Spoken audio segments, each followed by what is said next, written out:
If you like the video, click on subscribe and hit the bell icon to receive updates from the Hollyteller.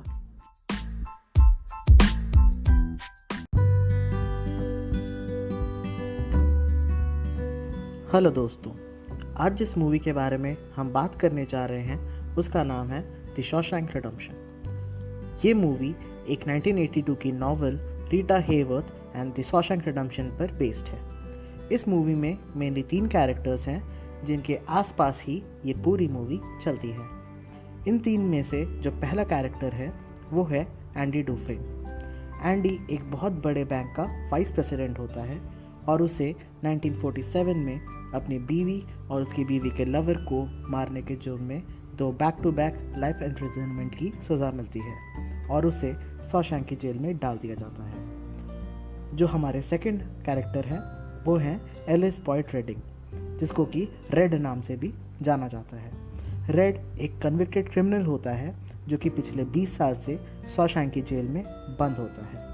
Red एक ऐसा आदमी होता है जिसके contacts बहुत सारे होते हैं और वो जेल में ही दूसरे कैदियों के लिए बाहर से सामान का जुगाड़ करता है। इस सीरीज़ में जो तीसरे मेन कैरेक्टर हैं वो हैं सैमुअल नॉर्टन। नॉर्टन शॉशैंक की जेल का वार्डन होता है और क्रिश्चियनिटी और होली बाइबल में बहुत ही ज़्यादा विश्वास रखता है।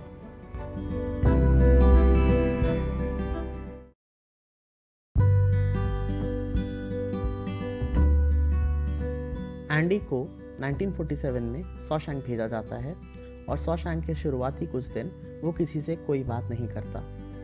शॉशैंक के वार्डन नॉर्टन और कैप्टन ऑफ गार्ड्स हेडली काफ़ी बेरहम और क्रूर होते हैं और कैदियों की छोटी छोटी गलतियों के लिए उन्हें बहुत बुरी तरीके से मारते हैं।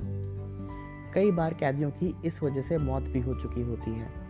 शुरुआत में ही एंडी और रेड की दोस्ती हो जाती है और एंडी रेड से एक रॉक हैमर और रीटा हेवर्थ नाम की एक्ट्रेस का पोस्टर मंगवाता है। इन्हीं सब के बीच जेल में एक आदमी जिसका नाम बॉक्स होता है वो अपने दोस्तों के साथ एंडी को मोलेस्ट और रेप करता है, पर एंडी कभी भी इस बारे में किसी से कोई जिक्र नहीं करता। 1949 में वार्डन एक कैदियों की टीम बनाता है जिन्हें जेल की एक छत को रिपेयर करने का काम मिलता है। इस टीम में रेड और एंडी भी होते हैं। काम करते वक्त एंडी हेडली को कुछ फाइनेंशियल मैटर में परेशान देखता है और उसकी हेल्प करता है। बदले में एंडी हेडली को उसके दोस्तों को 3-3 बियर पिलाने बोलता है। इसके कुछ दिनों के बाद जो लोग एंडी का रेप करते हैं वो लोग एंडी को बहुत बुरी तरीके से मारते हैं और उसे अधमरा करके छोड़ देते हैं। एंडी को 1 महीने के लिए इन्फर्मरी में एडमिट रहना पड़ता है। हेडली उसी गैंग के बॉस बॉग को बहुत मारता है और उसे पैरालाइज बना देता है।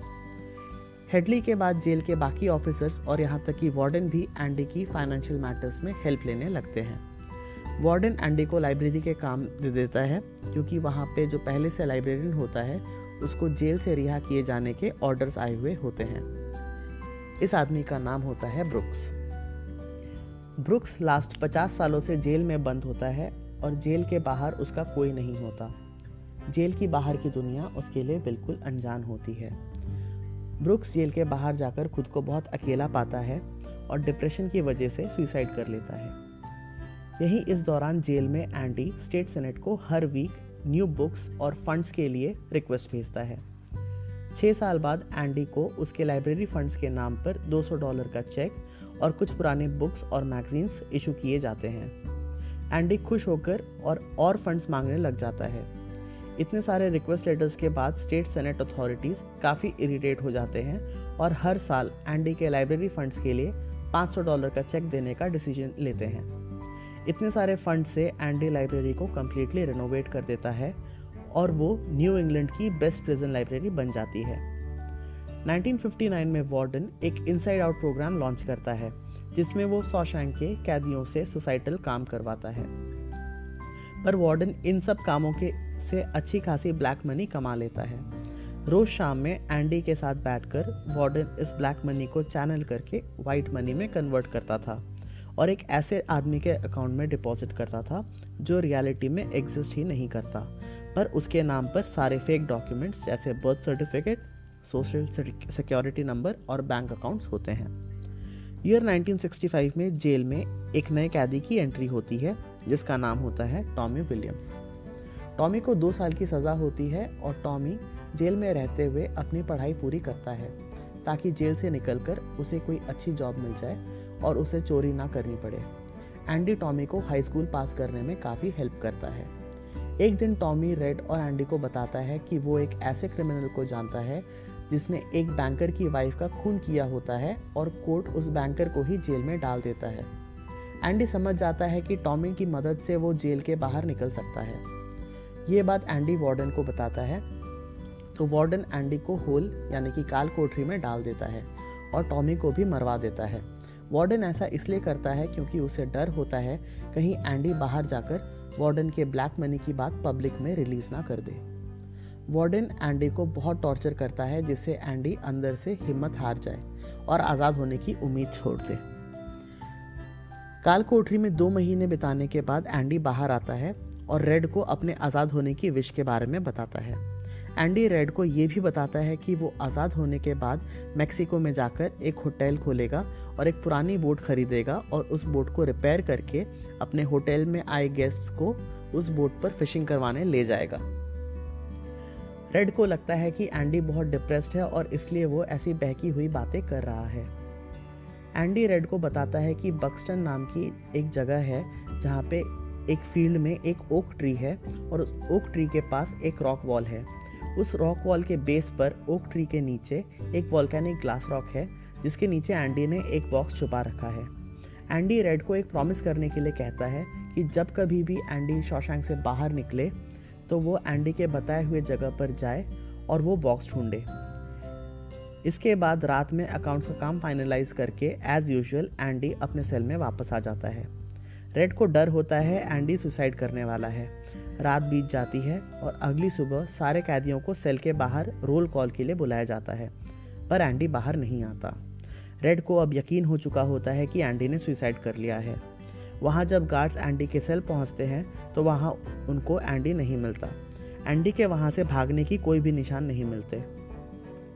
वार्डन इस बात से बहुत परेशान हो जाता है क्योंकि उसको भी समझ नहीं आता कि एंडी इतनी टाइट सिक्योरिटी होने के बाद वहाँ से कैसे भाग सकता है।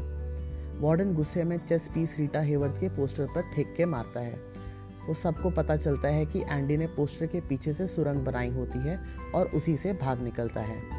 एंडी को पकड़ने के लिए टीम पास वाले नहर पर पहुंचती है, पर तब तक काफ़ी देर हो चुकी होती है। वहाँ पर एंडी के पुराने कपड़े और वो रॉक हैमर मिलता है, जिसे देखकर रेड को पहले ये लगा था कि इतने छोटे से रॉक हैमर से सुरंग खोदने में तो 600 साल लग जाएंगे। एंडी वहाँ से भागकर अगले दिन एक न्यू आइडेंटिटी के साथ सीधा बैंक जाता है। ये न्यू आइडेंटिटी होती है रैंडल स्टीवंस नाम की। दोस्तों, ये वही आइडेंटिटी होती है जो रियल लाइफ में नहीं होती पर सिर्फ पेपर्स पर एग्जिस्ट करती है और जिसके बैंक अकाउंट्स में वार्डन अपना सारा ब्लैक मनी डिपॉजिट करता है। जेल से भागने से पहले वाली रात एंडी वार्डन के फेक अकाउंट के सारे डॉक्यूमेंट्स अपने पास छुपा लेता है और बदले में वार्डन के लॉकर में खाली फाइल्स और अपनी बाइबल की कॉपी रख देता है ताकि वार्डन को शक ना हो। ये सारा पैसा लेकर एंडी वहाँ से मेक्सिको चला जाता है। जाने से पहले एंडी वहाँ के लोकल न्यूज़पेपर को एक लेटर लिखता है कि कैसे शॉशैंक के वार्डन और कैप्टन वहाँ पर करप्शन और कैदियों का मर्डर करते हैं। साथ में कई सपोर्टिंग प्रूफ भी पार्सल में भेजता है। वो न्यूज़ अगले दिन वहाँ के न्यूज़पेपर में छप जाती है और FBI के ऑफिसर शॉशैंक के वार्डन और कैप्टन को अरेस्ट करने शॉशैंक पहुँच जाती है। वार्डन अपनी लॉकर खोलकर देखता है तो उसे वहाँ एंडी की बाइबल की कॉपी मिलती है जिसके अंदर उस रॉक हैमर का कटआउट होता है। उसी बुक के अंदर एंडी अपना रॉक हैमर छुपाता था ताकि किसी को शक ना हो। वार्डन की सब समझ में आ जाता है और शर्मिंदगी से बचने के लिए वो सुसाइड कर लेता है। इसके कुछ महीनों बाद रेड को भी जेल से रिहा कर दिया जाता है। वहाँ से निकलने के बाद रेड एंडी के बताए हुए एड्रेस पर जाता है और उसे वहाँ एक बॉक्स मिलता है जैसा कि एंडी ने रेड को बताया होता है। बॉक्स के अंदर कुछ कैश और एक लेटर होता है जिसमें एंडी रेड को उसके पास मेक्सिको आने को कहता है। रेड एंडी के बताए हुए शहर पहुँचता है तो वहाँ एंडी एक पुराने बोट पर काम करते हुए दिख जाता है और इसी के साथ मूवी खत्म हो जाती है।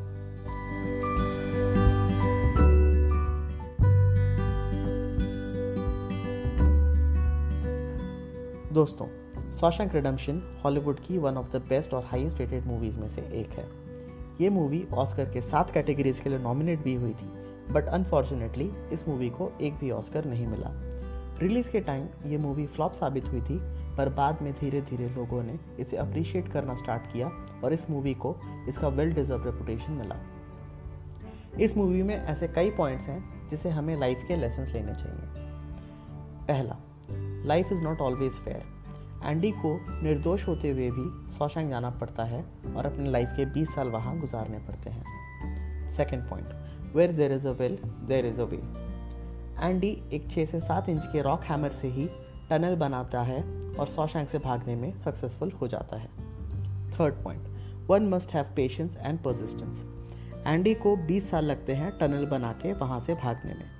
साथ ही 6 साल तक लगातार स्टेट सेनेट को एंडी लेटर लिखता है, तब जाकर उसे अपने लाइब्रेरी के लिए परमिशन और फंड्स दोनों मिलते हैं। Fourth point, one must always take the high moral ground. Jail में एंडी के साथ बहुत अब्यूज़ होता है, सेक्सुअल असॉल्ट, रेप भी होता है, पर एंडी कभी भी किसी से इसकी कंप्लेंट नहीं करता और बिना किसी पर डिपेंड हुए अपनी लड़ाई खुद लड़ता है।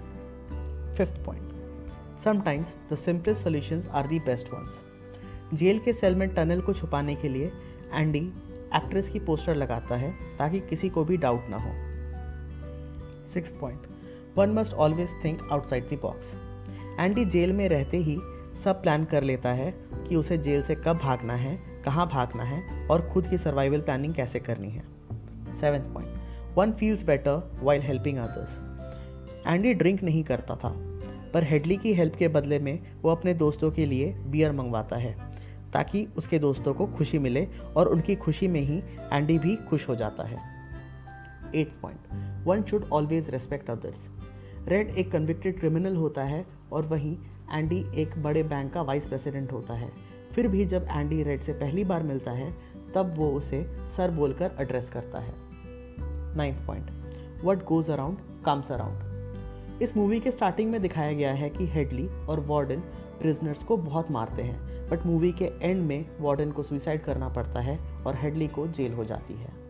10th point, some friendships are for lifetime and one must always stand by it. Red और एंडी की दोस्ती इतनी गहरी होती है कि जेल से भागने के बाद भी एंडी रेड को कभी नहीं भूलता, यहाँ तक कि रेड को उस तक पहुँचने के लिए भी सब प्लानिंग करता है और अकॉर्डिंगली सारे अरेंजमेंट्स भी कर देता है।